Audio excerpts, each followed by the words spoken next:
শোনো, তুমি কখনো অনুভব করেছো যে তুমি কথা বলছো কিন্তু কেউ তোমাকে শুনছে না? তুমি আইডিয়া দাও কিন্তু গুরুত্ব নেই।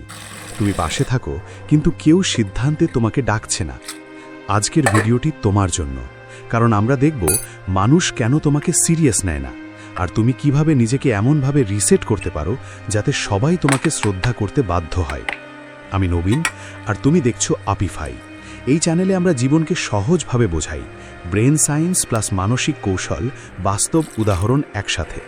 আর যদি তুমি সত্যি এই ভিডিও থেকে কিছু শিখতে চাও, ভিডিওটা লাইক করো, কারণ আজকে যা শিখবে তা তোমার জীবনের মানসিক দৃষ্টিভঙ্গিই বদলে দিতে পারে।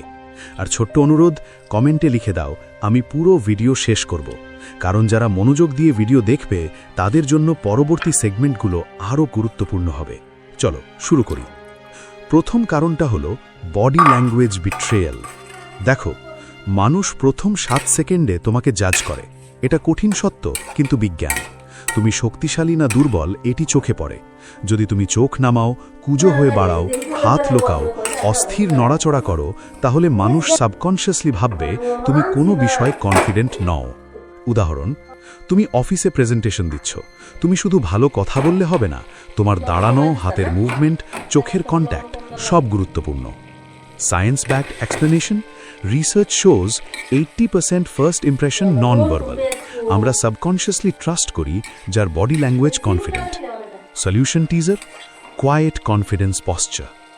মাথা উঁচু, চোখে contact, relaxed shoulders, controlled hand gestures. তুমি যা বলছো তা নয়, কিভাবে বলছো সেটাই আসল। ভয়েস টোন, পিচ, স্পিড মানুষ সাবকনশিয়াসলি জাজ করে।